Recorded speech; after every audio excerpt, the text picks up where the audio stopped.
Buenos días, vamos a esperar que terminen de entrar. Bueno, gracias, ¿verdad? Por su puntualidad, eso es muy importante. Vamos a continuar leyendo entonces lo que es Shackleton como lectura mecánica, ¿verdad? Ayer estábamos conociendo que hay un personaje por ahí, Ernest Shackleton, que tiene pues un reto, ¿verdad? Y él quiere iniciar una expedición hacia la Antártida. Vamos a ver. Elías tiene la obra por ahí.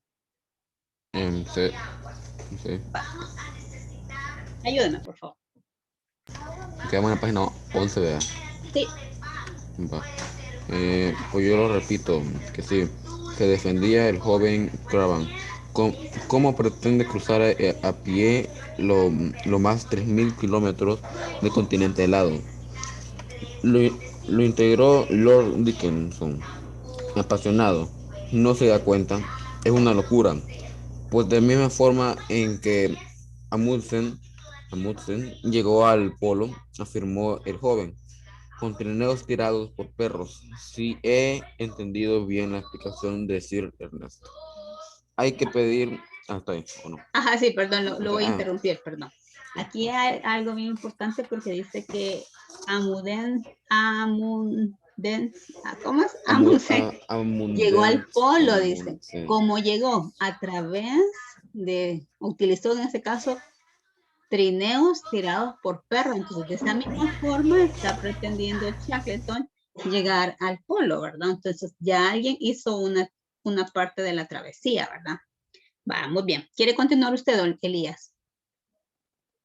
Señor, ¿en qué página estamos? En la página 11. Vaya, pues. Bueno, hay que decir que esa tarde, en el orden del día del Comité de Expediciones y Trabajos de Campo, figuraba la propuesta de sufragar y dar apoyo científico a la expedición del Polo Sur hecha por Ernest Shackleton. Dickinson, vicepresidente de este comité, estaba a punto de estallar. La sociedad dijo, mientras trataba de calmarse, ha financiado a lo largo de su historia exploraciones serias, como las de Charles Darwin, las de Scott o las del mismo Shackleton, hace unos cuantos años. Pero esto que pretende organizar ahora no es una expedición, esto es un suicidio. Va, muy bien. ¿Quién más nos quiere ayudar? Yo. Señor. Gracias. Muchas de las... Dale tú despacio yo. Muchas de las plateadas cabezas de los asistentes asintieron, mientras de su boca ascendía hacia el techo el humo azulado de los puros habanos. Me parece una idea demasiado osada, concluyó el vicepresidente del comité, colorado como una ciruela.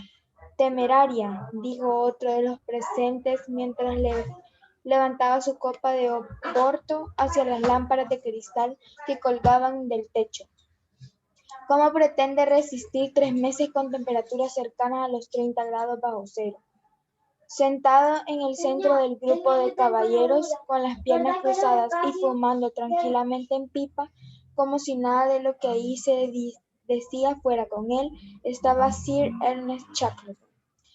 Era miembro de la sociedad desde hacía años y había sido nombrado caballero por el rey Jorge V de Inglaterra a su regreso de la expedición a la Antártida en 1907. A la que había aludido Dickinson. Su prestigio al regresar vivo tras pasar toda clase de penalidades se vio acrecentado por ello. Por ello había escrito un libro, había dictado cientos de conferencias en varios países europeos e incluso había sido invitado a dar charlas en Estados Unidos. Sir Ernest escuchaba a los socios desde cierta distancia y con aparente tranquilidad, pues no era hombre que perdiera fácilmente los estribos. Va, muy bien. ¿Quién va a continuar? Yo. Por favor, gracias.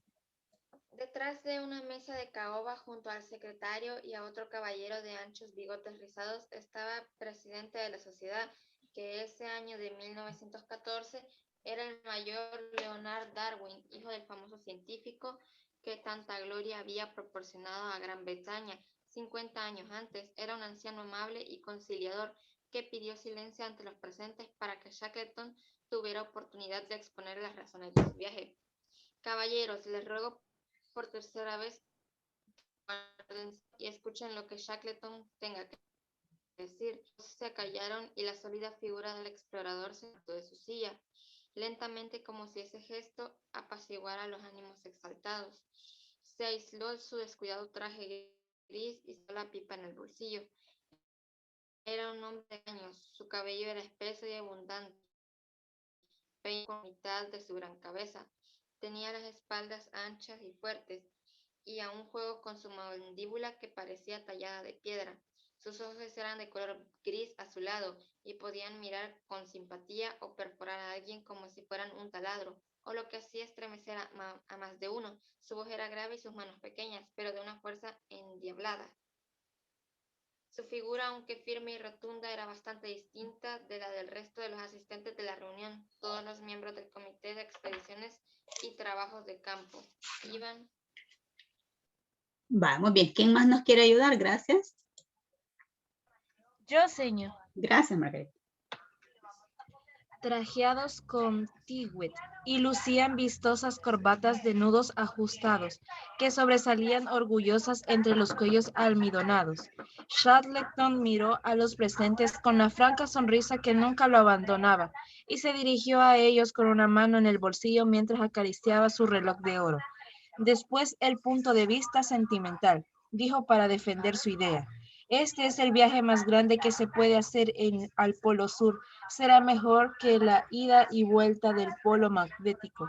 Y creo que es misión del pueblo británico lograrlo, ya que hemos sido derrotados con la conquista de los dos polos. Nadie hasta ahora se ha atrevido a cruzar la Antártida y es posible hacerlo. Un murmullo recorrió de nuevo la sala ante tan gran osadía, próxima a la temeraria. El testarudo irlandés, en cuyos ojos parecía flotar dos icebergs en mitad de las negras aguas, se empeñaba en salirse con la suya. Es un hombre muy seguro de sus convicciones, comentó con uno de los miembros de su vecino de butaca. No lo sabe usted bien, le respondió este. Mi idea, persiguió Shackleton, figura que el expediente que lo comite ya ha leído. Es sencilla, no hay por qué complicarse la vida. Consiste en viajar en barco hasta el mar de Windley.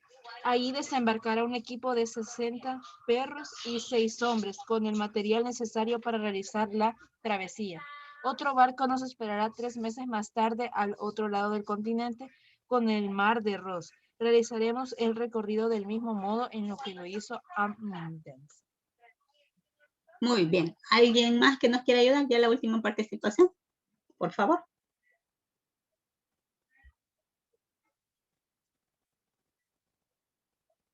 Al fondo de la sala, William Stewart, un hombre barbudo y ceniciento que aún no había intervenido en la discusión, negó con la cabeza al oírlo.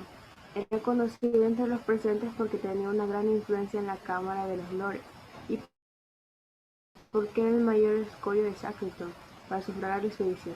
Lord Stewart se levantó, se aclaró la voz y esgrimió razones de peso para que la propuesta no se aprobase. Mi colega Churchill, como mayor de la Almirantazgo, y yo mismo, dijo pomposamente, somos contrarios a la idea de una nueva expedición. Ambos somos del parecer que ya hemos perdido demasiadas vidas en el Polo Sur por estas aventuras. Si me permiten, y sin ánimo de ofender a nadie, pensamos que es algo estéril. Algunas voces de protesta se elevaron por encima de la de Stewart y éste levantó una mano. Sin embargo,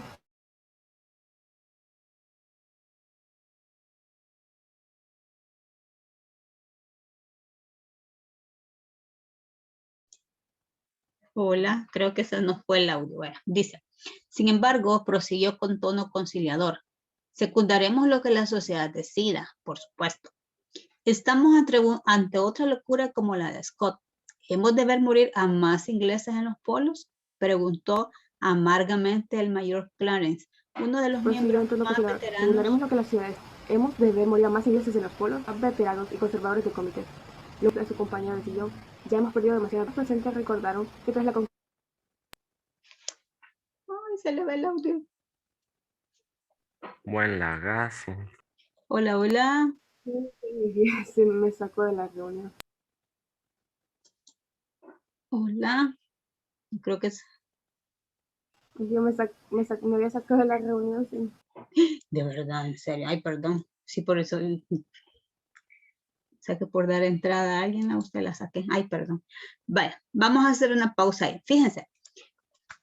Se están fijando en los pies de página que estamos leyendo, ¿verdad? Entonces, es bien importante porque aquí menciona un personaje, a este señor, el hijo es Leonard Darwin, hijo de Charles Darwin, ¿verdad? O Carlos Darwin. Realmente, vale. Usted ya sabe, ¿verdad? Que él hace esta teoría de la evolución. ¿En qué año estamos ahorita, dicen? Lo acabamos de leer. ¿En qué año? 1900, bueno, me voy a fijar bien, no voy a decir 14 creo, señor. 14, muy bien, 1914. ¿Qué sucede en esta época a nivel mundial? Hay un hecho bien importante. La Primera Guerra Mundial. Excelente, muy bien. Entonces, ese es el contexto en el cual se está desarrollando la historia. Aquí estamos viendo cómo en esta sociedad, pues, formada por caballeros, estamos viendo que todos tienen algo muy importante, ¿verdad? En su vida. Ya estamos viendo que alguien más ya ha hecho esta travesía. ¿Hacia dónde está planeando viajar Shackleton, dice? A la Antártida. Ajá, hacia el polo Sur. sur, muy bien. Entonces nos estamos ubicando que va a venir de allá de Inglaterra hacia América, específicamente allá por ¿cómo se llama? La Antártida, ¿verdad? Esta parte de Argentina y allá abajo, ¿verdad? Entonces imagínense la travesía, por eso están calculando ellos un tiempo de más o menos 3 meses. Entonces, estos hechos son bastante importantes porque sí son reales, para que usted lo vaya tomando en cuenta, ¿verdad? Vaya, muy bien. ¿Preguntas sobre esto, chicos? Yo, señor. Dígame. Y el mismo que fue navegando, el capitán, fue el que escribió la obra. ¿O Es fue un que, tripulante? no. La obra no la escribe ninguno de ellos, sino que este señor Luis Pratt retoma toda esta historia. Si usted se fija, ya no sé si ha revisado las fotografías que aparecen ahí, porque Shackleton quería documentar todo esto y se llevó a un buen fotógrafo, ¿verdad? Y obviamente también con el material. Entonces, eso sí es real, pero la historia en sí no la escribe Shackleton. Que este señor, Luis Pratt, revisa todos los documentos y todo lo que Shackleton dejó por escrito, digamos, sí. Eso sí él lo ha revisado, ¿verdad? Pero no es Shackleton quien escribe. Y lo fue juntando lleva un entonces diario, para ¿verdad? crear la obra. ¿Perdón? Y entonces lo fue juntando todo lo que escribió Shackleton para publicar la obra, con las imágenes y todo lo demás. No. Él lo retoma de todos los escritos, porque Shackleton llevaba como un diario, una bitácora. Y él va creando esa historia, ¿verdad? A partir de estos sucesos. ¿Sí? Recordemos que estas historias tienen bastantes hechos reales, pero también parte de lo que es ficción, ¿verdad? Que es lo que estábamos hablando un poquito referente a lo que son los personajes. Vaya, muy bien. ¿Otra duda?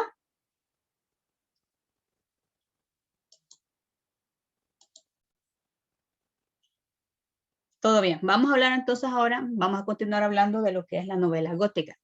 El día de ayer hablábamos un poquito de la novela histórica. Y vamos a ver quién le da, o qué escritor le da, pues, el empuje a lo que es la novela histórica. Con su novela Ivanhoe. que es bien importante que manejemos nosotros esa información. ¿Quién es? Horace Walpole. Iván Noé. Walter Scott, ¿verdad? Esas preguntas vayan por ahí tomándolas en cuenta, ¿verdad? Ya para su examen de periodo, ¿de acuerdo? Él es el que le da ese empuje. Recordemos que la novela histórica surge en Europa, ¿verdad? Específicamente en esta parte de Inglaterra, ¿sí? Allá por el siglo XIX y siglo XX. Y también se da en forma paralela en lo que es acá en América. Vamos a hablar entonces ahora de la novela gótica. Vamos a ver. ¿Quién me ayuda a leer esta parte?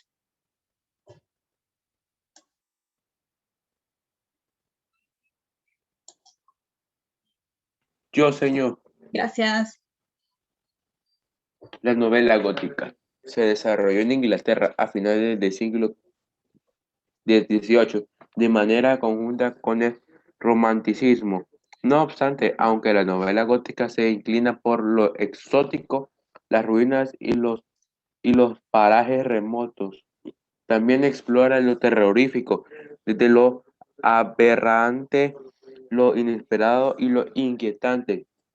Se interesa en temas como la soledad, amores, amores enfermizos, peligros, angustias y muertes experimentados por los personajes, entre los cuales abundan seres extraños y sobrenaturales. Muy bien. Sí, Valenzuela.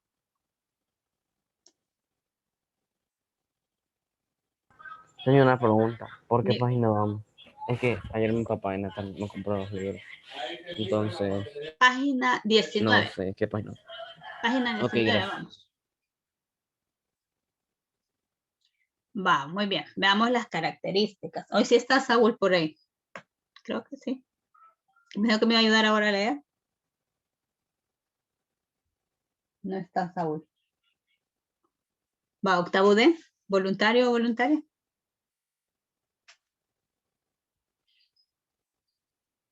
De los que no hemos leído, ¿verdad? Obviamente. Bueno, vamos a ver. Señor, ¿por qué no elige al azar? No sé, Yo, yo voy señor. a pasar asistencia. Señor, yo leería, pero es que se ve muy borroso. No sé si es mi Inter o qué. Sí, porque es lo máximo que puede agrandar ahorita la pantalla. No, que yo lo veo bien borroso. Ujú, Apenas vaya. y alcanzo a leer. Alexandra Alvarado.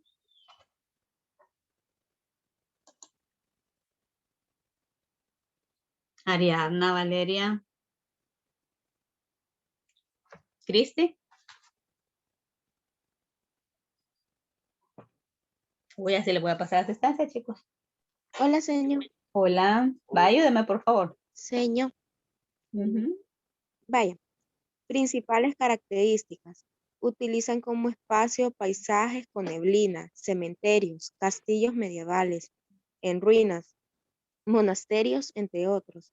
Presencia de elementos lúgubres en sótanos, tumbas, catacumbas y pasadizos secretos. Sobresalen los recursos sonoros como cadenas que deslizan, gritos estridentes, aullidos, etc. En la trama están presentes sentimientos de sociedad, amores enfermizos, el peligro, la angustia y la muerte. Muy bien. Leyó lo mismo, señor. Hola. Leyó el primer párrafo. Ajá, es que por las características íbamos. Realmente, o sea, ahí estamos bien.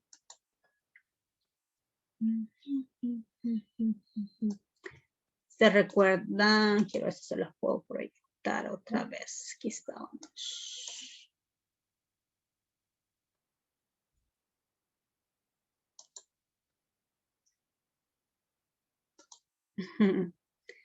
Lo que vimos el día de ayer, quiero ver si se los proyecto otra vez. Pero no. Para que veamos a ver qué características son las que realmente aparecen ahí. Sí, creo que hoy sí. Vamos a ver. si las podemos identificar de lo que acaba de leer Cristi, ¿verdad? Y muy amablemente.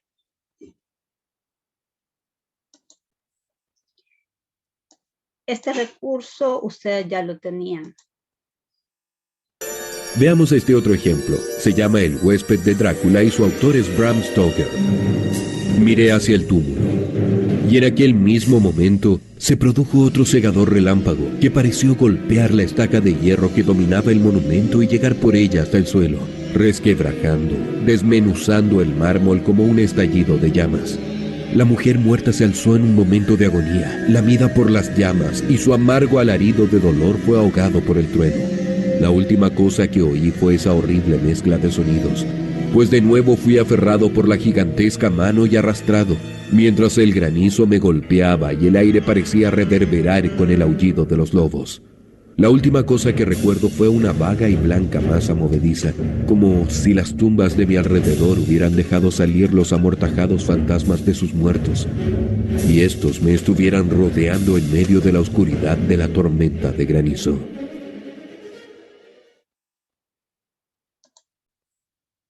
Muy bien.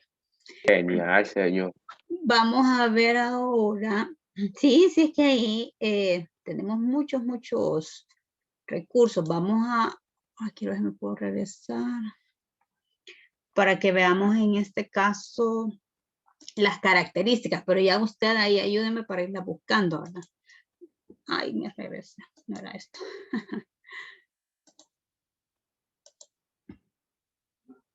Para que vayamos viendo, hoy sí. Las características que nosotros acabamos de leer. Vaya, vamos a ver. ¿Cuáles son las características que pudimos observar en ese cortometraje? La neblina, señor. La neblina, muy bien. ¿Qué más? La angustia. La angustia del narrador, ¿verdad? Muy bien. Señor, tumbas. Sí. Tumbas, muy bien. Los cementerios, el cementerio. Muy bien, el cementerio. Los gritos Ajá. estridentes. Estos recursos sonoros, porque decía Y ahí los aullidos. de lobos, en lo que va diciendo, ¿verdad? Sí. Muy bien. Aquí está, ¿verdad? Aullido. Entonces, esto está presente en todos los textos, en este caso de lo que es la novela gótica, ¿verdad? Así como decíamos el día de ayer, Frankenstein, Drácula, en este caso el huésped de Drácula, que es un fragmento que acabamos de ver. Vaya, muy bien. Tenemos acá autores bastante importantes, ¿verdad? Aquí tenemos Abraham Stoker, ¿verdad? Pero conocido como Bram Stoker, donde vemos con Drácula, que es de las más conocidas, ¿verdad? De ahí todos estos, pues miren los años, ahí estamos hablando 1765, 1786, y ahí los tenemos a los diferentes. Anne Radcliffe, ella, perdón, es bastante mencionada también. Entonces,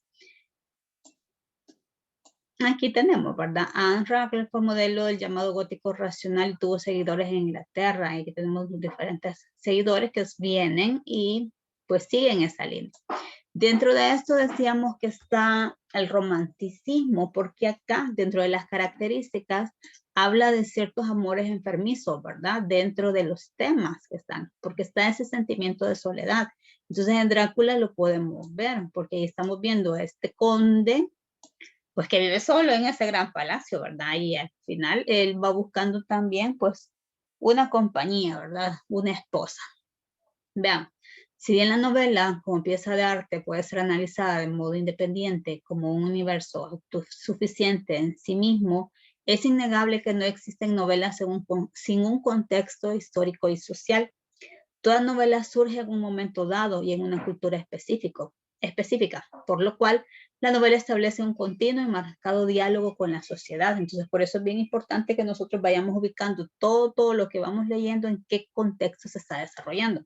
En el caso de Shackleton, ya dijimos que estamos hablando allá por 1914, donde se da esta importante, pero no indispensable, ¿verdad? Primera Guerra Mundial. Entonces, por eso es que es necesario que nosotros lo vayamos ubicando. Entre finales del siglo XVIII y principios del siglo XIX se da el movimiento artístico cuya reproducción novelística concedió especialmente importancia al desarrollo del sentimental del personaje. Aunque de esta época se resalta la exaltación del yo en la narrativa. También fue muy importante la recuperación de valores nacionales. Este movimiento tuvo principal desarrollo en Alemania, Francia e Inglaterra y se considera que la novela gótica abrió un espacio importante a las nuevas narraciones de terror durante el siglo XIX y el siglo XX. Entonces, aquí tenemos, por ejemplo, a Víctor Hugo, un representante del romanticismo francés, que tiene también esa combinación con la novela histórica en Los Miserables. Por ejemplo, cuando usted lea y tenga la oportunidad de leer Frankenstein, se va a dar cuenta que ahí entra la parte también del romanticismo, porque este ser que ha sido reconstruido también tiene sentimientos, tiene una capacidad de análisis bastante superior a nosotros los humanos. Y bueno, cuando usted lea la historia se va a dar cuenta. Veamos. Vamos a leer un poquito, siguiendo con la novela gótica de la historia de Drácula. ¿Quién me quiere ayudar entonces, Octavo? Señor. ¿Diga? Sí, Adrián. Conforme la novela gótica, las historias de Sherlock Holmes son góticas. No, en este caso estamos hablando de policiales. Son policiales. Que dentro de una historia pudiese haber algún elemento gótico, sí, o de terror, sí, es válido. Pero el trasfondo, lo más principal es policial. Señor, entonces las historias que leímos el año pasado de los cuentos de terror, todas eran góticas. Solo sería no, porque el elemento de suspenso prevalece en las novelas de terror. Entonces, dentro de lo gótico está el elemento de terror. Pero la influencia tiene que ver con todas las características que vimos. Tienen que estar, pues, todas prácticamente. Todas.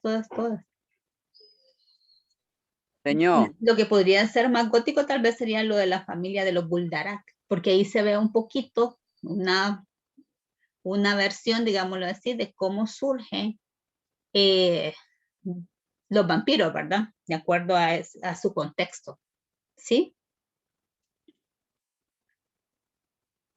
Bueno, leamos, por favor, entonces. Yo voy a leer, señor. Gracias. La historia de Drácula. Uno de los personajes más representativos de la historia de miedo son los vampiros. El origen del vampiro como personaje de terror se halla en las viejas leyendas de Transilvania, región de Rumania, famosa por sus majestuosos castillos y donde vivió en el siglo XV un personaje macabro, Vlad Tepes, más conocido como el Empalador. Era el príncipe de Valaquia, una región montañosa y adyacente a Transilvania. Se bautizó Vlad, pero se le apodó Drácula por el emblema de su familia, el Drácul o dragón. Muy bien. ¿Quién más nos quiere ayudar, por favor? Yo, señor. Gracias. ¿Por qué Stoker asoció a Drácula o Vlad con el vampirismo? Es posible que la persistencia de la leyenda de Vlad fuera irresistible para un autor que quiso usar en su novela el vibrante folclore local y las misteriosas montañas del este de Rumania, abiertas a la creación literaria. Con base en esta historia, Bram Stoker escribió su famosa novela Drácula, cuyo protagonista, Vlad Drácula, encarna los rasgos de los vampiros que hoy se conocen. Muy bien, voy a leer aquí el fragmento. Dice, mis emociones se volvieron terror al ver a ese hombre emerger lentamente de la ventana y arrastrarse cabeza abajo por el muro del castillo sobre el abismo, desplegando su capa como si fueran alas. ¿Cómo se imaginan ustedes esa escena? Dice, al ver a ese hombre emerger lentamente de la ventana y arrastrarse cabeza abajo por el muro del castillo sobre el abismo. Esta parte es bien importante, ¿verdad? El abismo, porque nos está dando otra característica de lo gótico. Desplegando su capa como si fueran alas. Por la ventana para ver quién era. Claro, él está observando y está viendo que de una ventana, no dice ahí contigua o de dónde, pero estamos, los castillos son inmensamente altos, ¿verdad? Va, dice, hacia abajo, porque si desde el momento que dice cabeza abajo y se va arrastrando por ese muro y va y despliega, dice, sus alas como, perdón, despliega su capa como si fuesen alas. Tendría que ser, pues yo me imagino así tipo un murciélago gigante, ¿verdad? ¿O no? Según la idea que da él, ¿verdad? O un tipo de, no sé, algún animal que se va así, que pueda trepar paredes, ¿verdad? En este caso. Esa es la idea que da. Va, entonces, dice, Drácula de Bram Stoker fue un éxito inmediato cuando se publicó en Londres en 1897. En la novela, Drácula viaja a Londres para difundir su culto, pero finalmente vencido por Harker, quien escapa del castillo y se une al doctor Abraham Van Helsing, un holandés experto en vampiros. Aquí aparece este personaje también. Que en este caso, vaya, vamos a recordar, si estamos hablando que Jonathan Harker y Abraham Van Helsing están unidos para impedir que Drácula difunda su culto, ¿quiénes son quién sería el antagonista aquí? O los antagonistas. El doctor Abraham Van Helsing. Muy bien. Y Harker son los antagonistas, porque en este caso el protagonista no es bueno, ¿verdad? Vale, muy bien. Vamos a trabajar entonces ahorita estas actividades. Sí, tenemos tiempo todavía. Dice, subraya en el fragmento de Los Miserables de Víctor Hugo lo siguiente. Vamos a buscar la caracterización de la sociedad de esa época y los hechos históricos. Dice, esto pasó en 1795. Jan Valjean fue llevado ante los tribunales acusado de robo con fractura de noche y en una casa habitada. Tenía un fusil y era un excelente tirador. Un poco aficionado a la caza furtiva, esto le perjudicó. Existe un prejuicio legítimo contra los cazadores furtivos. El cazador furtivo, lo mismo que el contrabandista, anda muy cerca del salteador. Sin embargo, digámoslo de paso, hay un abismo entre ambos y el miserable asesino de las ciudades. Las ciudades hacen hombres feroces porque hacen hombres corrompidos. La montaña, el mar, el bosque, hacen hombres salvajes. Desarrollan el lado feroz, pero a menudo lo hacen sin destruir el lado humano. El 22 de abril de 1796 se celebró en París la victoria de Montenotte, obtenida por el general en jefe de los ejércitos de Italia, a quien el mensaje del directorio de los 500, el 2 de Floreal del cuarto, llama Bonaparte, aquel mismo día que se remarchó una cadena de Bicêtre. Jean Valjean formaba parte de esta cadena. Vamos a ver, este es un fragmento de Los Miserables. Primero dice que vamos a buscar la caracterización de la sociedad. Vamos a ver, cuando hablamos de caracterización de sociedad es porque estamos hablando de la forma de pensar y de actuar de una sociedad en un momento determinado. ¿Qué podríamos observar en este caso?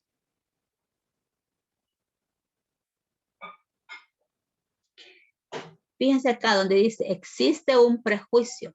¿Qué es un prejuicio?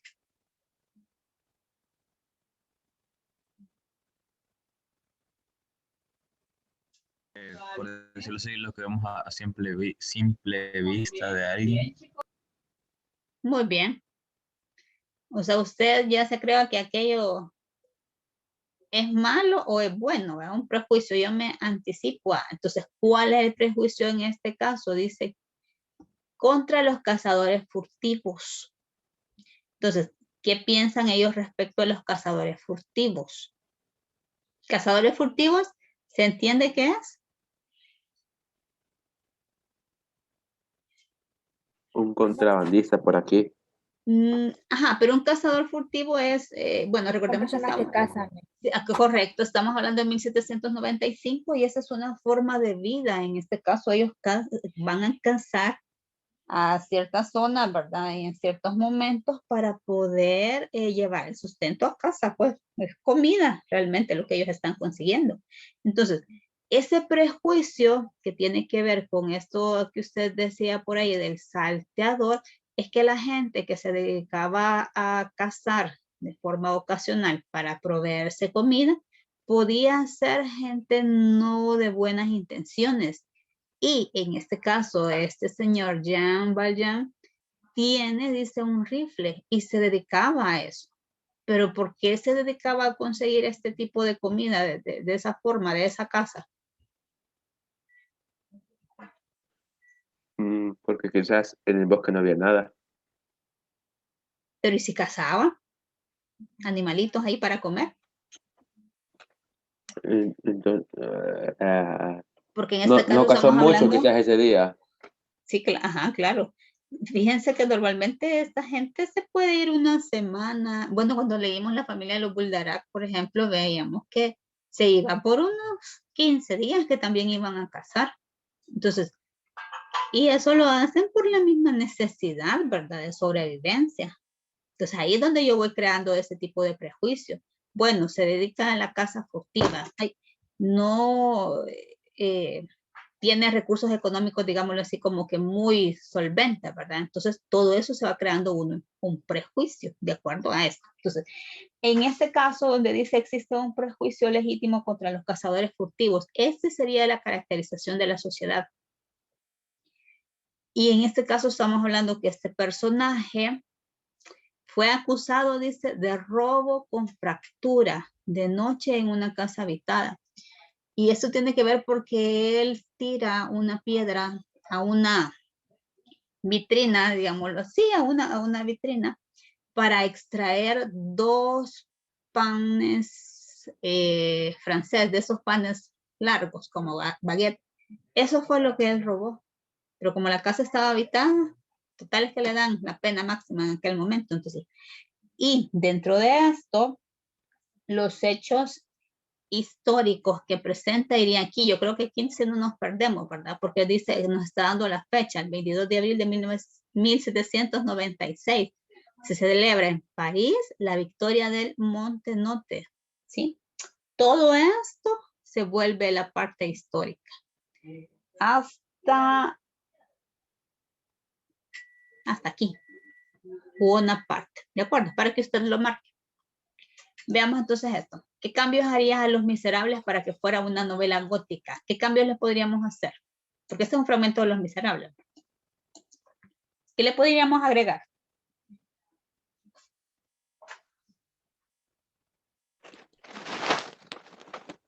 Terror. Terror, muy bien. ¿Qué más? ¿Hola? Algún personaje sobrenatural. Algo muy bien que tuvieron algún personaje sobrenatural, darle ciertos poderes, ¿verdad? Muy bien. ¿Qué más?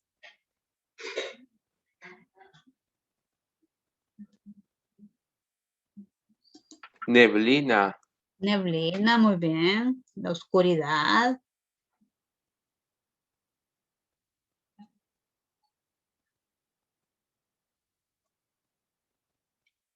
Tendríamos que darle un giro completamente diferente a la historia, ¿verdad? Definitivamente. Sí. Va, muy bien.